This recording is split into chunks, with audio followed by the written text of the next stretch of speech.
So, guys, I was watching this video that's been circulating online, and it involves this woman named Nadia Boucher. And in the clip, it looks like they're at a dance meet, and what happens is that there's four people on her team, like she's the coach, and she walks up and she hugs like four of her um, team members, and these are all like, children. They have to be like under the age of like maybe 13, 14, maybe like around 10 years old by the way they look. And what happens is that there are three white kids on the team, and then there's one that's like biracial. And she actually runs up and hugs three of them, not the biracial girl.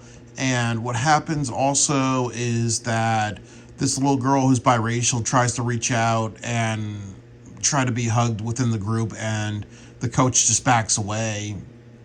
And then there's a clip of somebody in the audience saying that's rude. And then also also somebody who was interviewing them.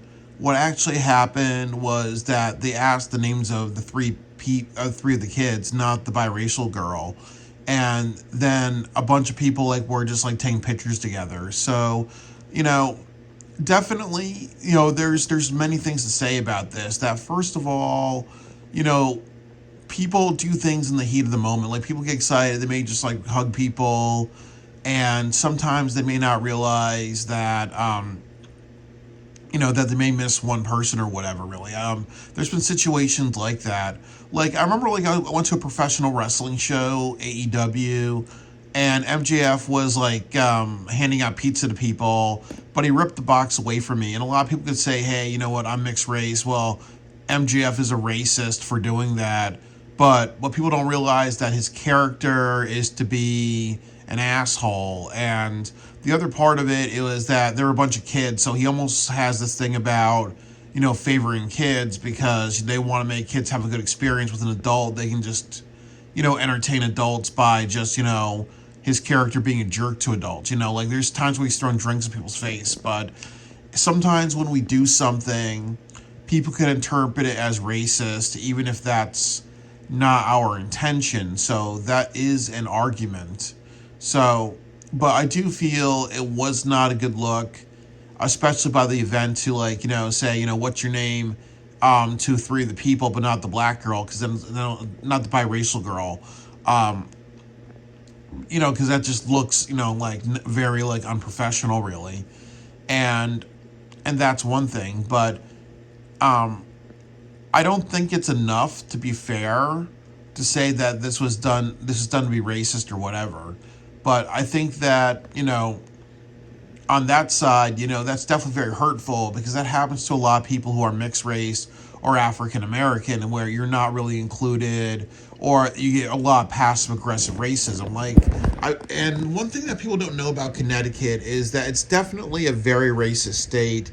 I've lived in Connecticut for like about 20 years, and like I've talked about the 48-hour film project New Haven when I first did it one year. There are many filmmakers that are pointing their finger at me and saying, it's great that a black man's doing the competition, and black guy this, black guy that, and I've also mentioned that the former city producer, she had to step down because she worked for City Hall, and it was revealed that she was reporting people to get them, deported and other things like that. There are news articles on that, but she was targeting people who were Hispanic and Mexican, and then at her event, she kind of gave me a bad experience, really, and a couple of her friends as well. A couple of her friends were talking about my skin color in front of her. She did nothing about it, really. So it's definitely very true that Connecticut it does have issues with racism. And there is a lot of like passive aggressive racism like that, where, what that means is that people do something like, they'll not hug, like in this video, they'll not hug a person because they're biracial or they have some of that African skin. And it doesn't look extremely racist, because the person could be like, hey, you know what? I was just, in my emotions, I was in a hurry, I didn't see the other person. And that could also be true for the person that was interviewing everybody, saying, what's your name, except for the biracial girl. I think that's kind of like, two double negatives, really, So, it's unfortunate, but I think what a lot of people have to understand, how that feels, because, There are a lot of people, biracial people or black people who hate themselves because they're not included or they get treated differently or they get embarrassed in public. And I'm happy that people are pointing that out. And it's like what Malcolm X said, that, the reason why there's many black people who consider themselves ugly, or there's many black girls or black women that consider themselves ugly, or there's a lot of black people who are self-hateful or have a house nigger type of complex, is because society has taught you to hate yourself, really. And this is a clear example of, you're left out because of the color of your skin. And then also too, it's embarrassing because now this is on the news, this is going to be everywhere, and a lot of people are going to be like, hey, this girl's going to get special attention because she's black or biracial. And some people are very self-conscious or shy or embarrassed because they get highlighted. It's like everybody hates Chris, like it would be great if everybody can walk into an environment and they can all matter and skin color doesn't matter. That people can catch themselves and be like, hey, there's 4 people on my team. You know what? Everybody should be embraced in the hug equally.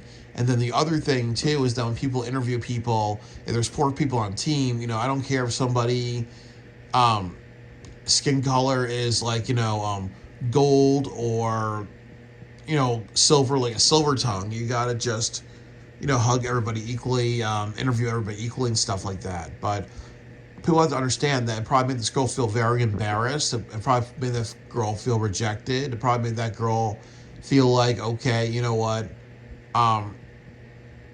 Or maybe just withdrawn, really. Because sometimes when people experience racism, they do nothing about it because, they don't want to feel embarrassed or vulnerable, or the talking point doesn't become her dancing. It becomes people reacting to this video and being like, oh, biracial girl. What would happen if she's a really great dancer?